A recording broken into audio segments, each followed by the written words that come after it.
Hey guys, welcome back to another technical analysis tutorial. In today's video, I'm going to be covering Bollinger Bands. I'll give you two great strategies that you can use with this technical indicator. One being the Bollinger Bounce strategy and the other being the Bollinger Squeeze strategy. So let's get straight to it.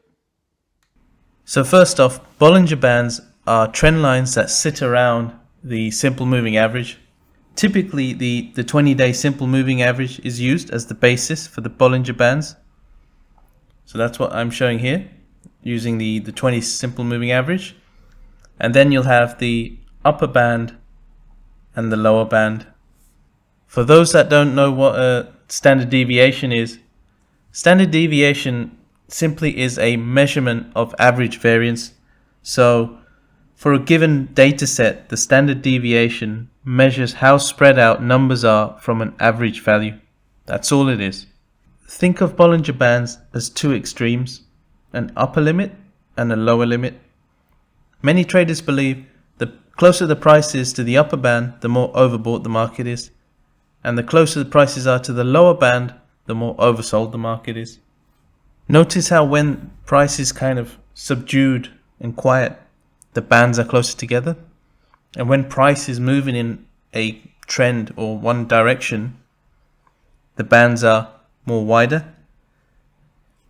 The upper and lower bands measure volatility, or the degree in variation of prices over time. Now, because Bollinger Bands measure volatility, the bands themselves adjust automatically to the changing market conditions. Let's now have a look at two trading strategies using Bollinger Bands. So first up is the Bollinger Bounce. So what is the Bollinger Bounce? Simply put, it's using the Bollinger Bands as dynamic support and resistance levels, believing price will react once it's either hit the upper or lower Bollinger Band. So many traders have developed systems that thrive on these bounces, and this strategy is best used when the market is ranging and therefore there's no clear trend.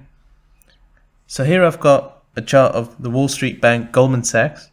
This is a daily chart covering the period July 2020 to April 2021. So a couple of examples where the upper Bollinger Band has acted as resistance. The first one is at the start of September, where price hit the upper bound before falling. And the second example I've got is late February to mid-March, where you can see price had multiple tests at the upper band before falling again. If we now look at a couple of examples where it's acted as support. So the first one I've picked out is late September, where price made a bottom and rebounded sharply. The other example I have is the low that was made in late March, even piercing through the lower band before rebounding. So these are some examples to highlight how Bollinger Bands can act as support and resistance areas. If anyone wants a refresher or wants to learn more about support and resistance, check out my video on that where I go through this in more detail. So let's move on to the other strategy that I wanted to cover, the Bollinger Squeeze. So what is the Bollinger Squeeze? Simply put, this is where the bands squeeze together, which usually means a breakout is not far away. So here I've got the example of Intel Corporation. This is a daily chart going from start of 2020 to October 2020. So the first example I want to give you is, if you look at late February, you'll see the bands squeezing very tightly together. Look at what followed. A collapse in price. Another example, if you look at July, you'll see the bands squeezing again. Look at what followed. Another collapse in price. So what these bands are showing us is it helps us identify when big moves are likely to happen, resulting in real volatility in price. The squeeze is almost like the calm before the storm, where price breaks out. Now there are only two real periods of calm in this chart, one being late April to July, and the other being September to October.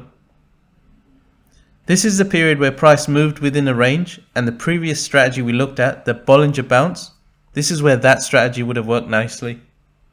So guys, there you have it. Two great strategies using the Bollinger Bands. As always, I hope you found this video useful. Remember to hit that subscribe button so you don't miss any future videos. Thanks again. Take care, folks.